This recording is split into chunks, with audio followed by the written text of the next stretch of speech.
Hello साथियों, नमस्कार। आपने देखना शुरू कर दिया आपका अपना YouTube channel DS Mishra official और आपके अपने चैनल पे इस बेहद ही महत्वपूर्ण वीडियो के साथ आपका हार्दिक स्वागत है। और यह वीडियो संबंधित होगा कि जो भी नियोजित शिक्षक साथी ईपीएफ में अपना पैसा जमा किए हैं और ईपीएफ में जमा राशि यदि वे नियोजित शिक्षक से विशिष्ट शिक्षक बन गए हैं, चाहे सक्षमता 1 हो 2 हो या आगे के सक्षमता परीक्षा में शामिल होकर के विशिष्ट शिक्षक बन जाएंगे या फिर विद्यालय अध्यापक में गए हैं या जाएंगे, तो इनके ईपीएफ से निकासी के लिए फाइनल विड्रॉल, फाइनल सेटलमेंट के लिए एक ज़रूरी चीज़ है, वह है मार्क एग्जिट।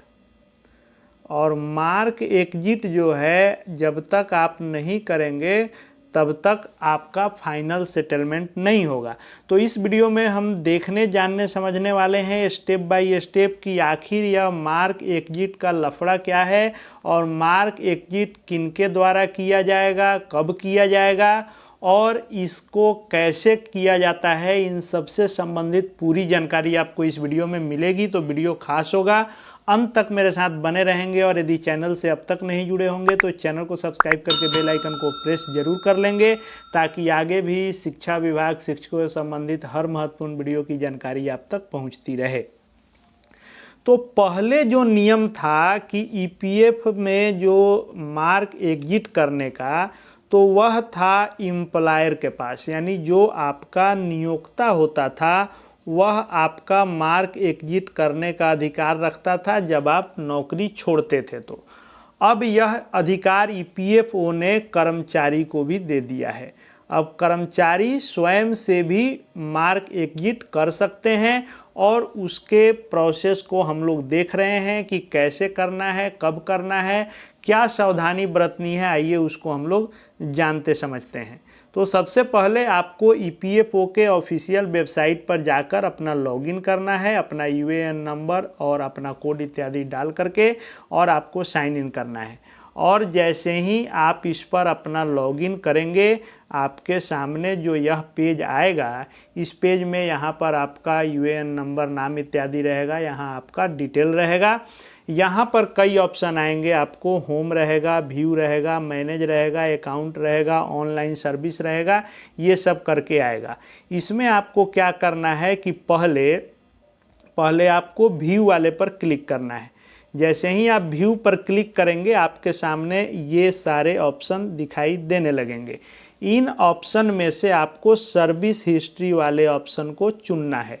यानी आप जब अपने होम पेज पर लॉगिन के बाद आएंगे तो आपको व्यू वाले पर क्लिक करना है, और व्यू पर जैसे ही आप क्लिक करेंगे, इसमें दूसरे नंबर पर सर्विस हिस्ट्री करके आएगा। इस सर्विस हिस्ट्री पर आपको क्लिक करने हैं। जैसे ही आप सर्विस हिस्ट्री पर क्लिक करेंगे, आपके सामने ऐसा पेज खुलेगा जिसमें आपका सर्विस हिस्ट्री रहेगा। यहाँ पर मेंबर आईडी आपका शो करेगा, किसके अंतर्गत आपका नियोक्ता कौन है वह यहाँ पर शो होगा, और यहाँ पर आपका फिर आईडी, यहाँ पर डेट ऑफ ज्वाइनिंग ईपीएफ, यानी ईपीएफ में आप कब ज्वाइन किए। तो छठे चरण के पहले बहाल सभी लोगों का 1 सितंबर 2020 ही होगा, छठे चरण वाले का बाद में होगा। फिर यहाँ पर दिखाएगा डेट ऑफ ज्वाइनिंग ईपीएस, यानी 2 फंड में जो पैसा आपका जमा होता है, ईपीएफ में, पीएफ फंड में और पेंशन फंड में।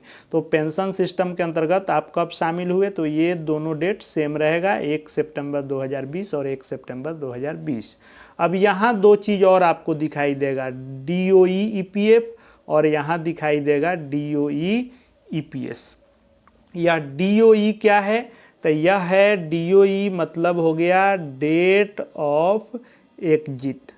आप कब सर्विस छोड़े हैं नियोजित के रूप में, या किसी भी सर्विस में किसी को ईपीएफ मिला है तो डेट ऑफ एग्जिट है यहाँ। ईपीएफ से कब बाहर हुए हैं।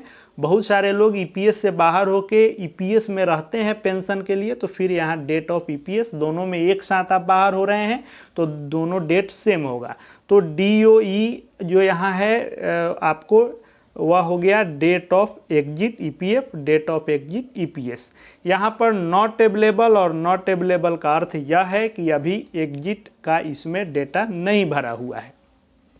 आपको सिर्फ यहाँ देख लेना है, यहाँ आपको कुछ नहीं करना है। जब आप डेटा डालते हैं तब यहाँ पर आपका शो करने लगता है डेट ऑफ एग्जिट ईपीएफ का, डेट ऑफ एग्जिट ईपीएस का।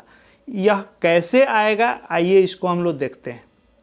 तो जो अब कर्मचारियों को भी अधिकार मिल गया मार्क एग्जिट करने का, उसके अंतर्गत जैसे ही आप व्यू के नीचे वाला जो ऑप्शन आएगा मैनेज, इस मैनेज वाले पर क्लिक करेंगे तो यहाँ कई ऑप्शन दिखाई देंगे। इसमें सबसे नीचे यहाँ पर मार्क एग्जिट करके दिखाई देगा एक ऑप्शन, यानी व्यू करके देख लिए, फिर आप मैनेज वाले पर गए, मैनेज पर क्लिक किए, फिर मार्क एग्जिट पर क्लिक किए। तो मार्क एग्जिट पर जैसे ही आप क्लिक करेंगे फिर से आपके सामने ऐसा पेज खुलेगा। यहाँ पर नो रिकॉर्ड व्यू रहेगा क्योंकि यहाँ अभी आपने अपना डेटा नहीं दिया है। यहाँ एम्प्लॉयमेंट सेलेक्ट एम्प्लॉयमेंट करके आएगा, यहाँ पर आपको सिलेक्ट वाले ऑप्शन पर क्लिक करना है। जैसे ही इस पर आप क्लिक करेंगे आपके सामने ऐसा आ जाएगा, आपका जो आईडी है वह यहाँ शो करेगा, यहाँ आपको क्लिक कर देना है तो आपका यहाँ पर यह शो करने लगेगा। इसको डालते ही आपके सामने जो पेज खुलेगा वह ऐसा आएगा, मार्क एग्जिट करके यहाँ पर आपका मेंबर आईडी रहेगा, यहाँ पर आपके नियोक्ता का नाम रहेगा और यहाँ पर लास्ट कंट्रीब्यूशन यानी कब आपने अंतिम किस्त इसमें जमा की है।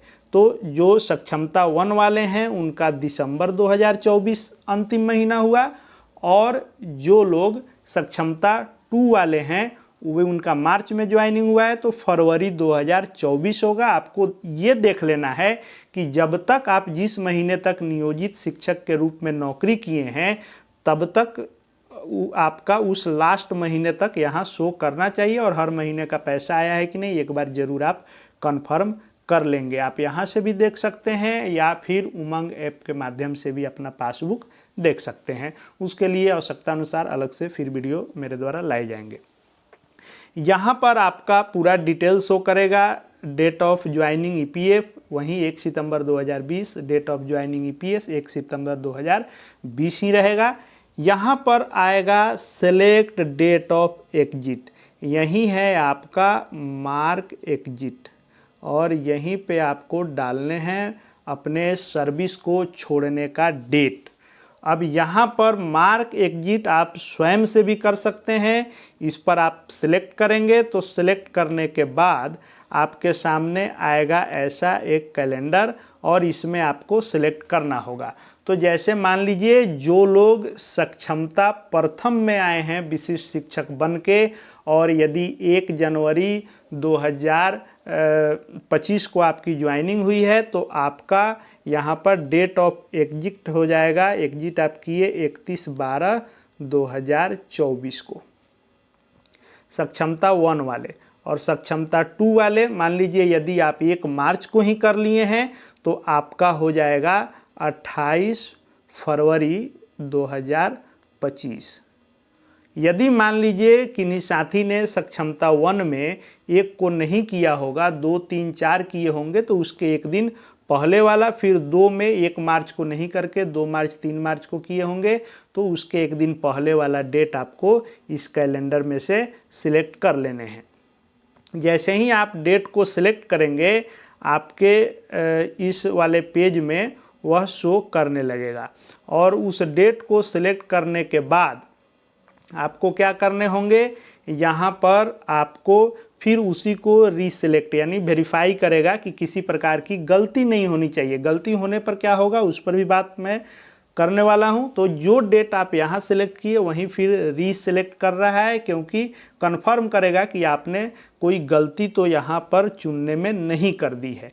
फिर आपके सामने एक ऑप्शन आएगा सेलेक्ट रीजन फॉर एग्जिट। आप मार्क एग्जिट कर रहे हैं तो नौकरी किस कारण से आप छोड़ रहे हैं उसके लिए आपको यहाँ सिलेक्ट करना होगा। जैसे ही वहाँ आप सिलेक्ट करेंगे आपके सामने कई सारे ऑप्शन आएंगे, उसमें से आपको क्या सिलेक्ट करने होंगे, अदर करके नीचे आएगा उसको आपको सिलेक्ट करने होंगे और आपको यहाँ रीजन देने के बाद आपको यहाँ पर आपका आधार से आपकी पहचान वेरीफाई करेगा। जो आपको एसएमएस आएगा उसकी पुष्टि आप करेंगे और यहाँ पर आप अपना आइडेंटिफाई करेंगे कि मैं ही वह व्यक्ति हूँ, कोई और इसको एग्जिट नहीं न कर रहा है, दुरुपयोग तो नहीं कर रहा है। अब सबसे बड़ी बात है कि यह चीज़ कब करें। तो आपको जो फाइनल सेटलमेंट होता है, तो फाइनल सेटलमेंट का नियम है कि फाइनल सेटलमेंट के लिए आपको नौकरी छोड़ने के 60 दिन के बाद आपका फाइनल सेटलमेंट होता है। उसके लिए मैंने पूर्व में वीडियो बनाया था कि आपका किस फॉर्म से कौन सा विड्रॉल होता है, 31 से क्या होता है, 19 से क्या होता है, 10C से क्या होता है और 10D से क्या होता है, और आगे भी इससे संबंधित और वीडियो आएंगे, क्योंकि इससे बहुत सारे शिक्षक साथी इफेक्टेड हैं जो ईपीएफ का राशि निकालना चाहते हैं। आपको कोई असुविधा नहीं हो, इसके लिए हर ज़रूरी वीडियो यहाँ पर आपको देखने को मिलेंगे। अब आप जब यहाँ पर अपना आइडेंटिटी वेरीफाई कर देंगे, उसके बाद यहाँ पर जो कैंसिल है या कैंसिल के बदले जब आप अपना आइडेंटिटी वेरीफाई करके यहाँ पर क्लिक करेंगे कि I have read the points carefully, इस पॉइंट को हमने पढ़ लिया, तो यहाँ पर आएगा आपको एक सबमिट का ऑप्शन आएगा और सबमिट वाले ऑप्शन पर आप क्लिक करेंगे। फिर पूछेगा कि आप चाह रहे हैं कि सबमिट करें, यस करेंगे तो सबमिट हो जाएगा फॉर्म। और जब फॉर्म सबमिट हो जाएगा तो फॉर्म सबमिट होने के बाद जो यहाँ पर हम लोगों ने शुरू में देखा था कि यहाँ पर जो आपका सर्विस हिस्ट्री था, तो सर्विस हिस्ट्री यहाँ पर हम लोग देखेंगे। जो सर्विस हिस्ट्री में लिख रहा था ब्लैंक्स था आपका सर्विस हिस्ट्री करके, तो वहाँ पर यहाँ जो सर्विस हिस्ट्री में आपने देखा था कि date of exit EPF not available था, date of exit EPS not available था, तो आपका वह डेट जिस दिन आपने नौकरी छोड़ी ईपीएफ का, वह यहाँ पर शो करने लगेगा। अब आप इसको जब आप पढ़ेंगे तो इसमें साफ साफ लिखा हुआ है कि यह जो आप एग्जिट करेंगे वह एग्जिट एम्प्लॉयर को भी शो करेगा और एम्प्लॉयर को शो करेगा, एम्प्लॉयर ये अप्रूव करेगा, यानी आपका डीपीओ स्थापना से अप्रूवल भी होगा मार्क एग्जिट का, उसके बाद ही फाइनल सेटलमेंट होगा। लेकिन आप इस मार्क एग्जिट को स्वयं से भी कर सकते हैं। जब तक आपका मार्क एग्जिट नहीं होगा तब तक ना ही आपका फॉर्म 19 क्लेम होगा, ना ही 10C क्लेम होगा। यह है ईपीएफ का फाइनल निकासी, यह है पेंशन फंड का भी फाइनल निकासी। अभी सिर्फ निकल रहा है तो फॉर्म 31 के तहत जो पीएफ एडवांस है वहीं आपका निकल रहा है, क्योंकि मार्क एग्जिट ही लफड़ा है फाइनल सेटलमेंट का। यानी जब तक आप जॉब छोड़ेंगे नहीं, नियोक्ता आपका एम्प्लॉयर अप्रूव नहीं करेगा, तब तक आप पूरी निकासी नहीं कर सकते हैं। तो उन पर शो भी करेगा। डेट आपको बहुत ही केयरफुली भरना है, क्योंकि जब आप भर देंगे तो इसमें किसी प्रकार का एडिट नहीं होगा। यहाँ लिख रहा है कि the date of enter is non editable and in case you have enter a wrong date, यदि आप गलत डेट भरते हैं तो फिर ईपीएफ ऑफिस से आपको आवेदन देके रिक्वेस्ट करके तब सुधार होगा, ऐसे नहीं होगा। तो जब भी आप मार्क एग्जिट करेंगे सावधानी पूर्वक करेंगे। और ये भी इसमें कह रहा है कि जब आप मार्क एग्जिट करेंगे तो ये श्योर कर लेंगे कि आपका कंट्रीब्यूशन उस महीने तक हुआ है या नहीं। यदि आपका जिस महीने तक हुआ है उसके बाद आपका डेट है मार्क एग्जिट का, तो पहले एम्प्लॉयर से आप मिलें और अपना अप टू डेट कराएं पेमेंट। और यदि जहां तक मिला है उससे पहले आप एग्जिट कर रहे हैं फिर भी यह डिफ़ॉल्ट में जाएगा। इसलिए आपका जो है मार्क एग्जिट का डेट, जैसे मान लीजिए कि सक्षमता 1 वाले का जो दिसंबर है, तो आपका दिसंबर तक राशि जमा हुआ है कि नहीं। यदि मान लीजिए सक्षमता 2 वाले का फरवरी तक है, तो आपका फरवरी तक इसमें कंट्रीब्यूशन हुआ है कि नहीं। इन सबको कंफर्म करने के बाद ही आप अपना मार्क एग्जिट करेंगे। मार्क एग्जिट कर देंगे, उसके बाद आपका एम्प्लॉयर अप्रूव करेगा, तब जाके आप फाइनल सेटलमेंट करेंगे और आप ऑनलाइन क्लेम करेंगे फॉर्म 19 भरेंगे और फॉर्म 10C भरेंगे, तब जाके आपका 100% राशि निकलेगा। तब तक आप अभी मात्र 31 फॉर्म क्लेम करके एडवांस पीएफ का निकाल सकते हैं। यही आपके लिए मार्क एग्जिट से संबंधित जानकारी थी। आगे कौन पैसा कैसे निकलेगा, कौन फॉर्म कैसे भरा जाएगा, कहाँ क्या लगेगा, इन सबसे संबंधित वीडियो आते रहेंगे। चैनल से जुड़ जाएंगे, चैनल को सब्सक्राइब करके बेल आइकन को प्रेस कर लेंगे और हमारे Telegram channel DS Mishra official से भी जुड़ सकते हैं।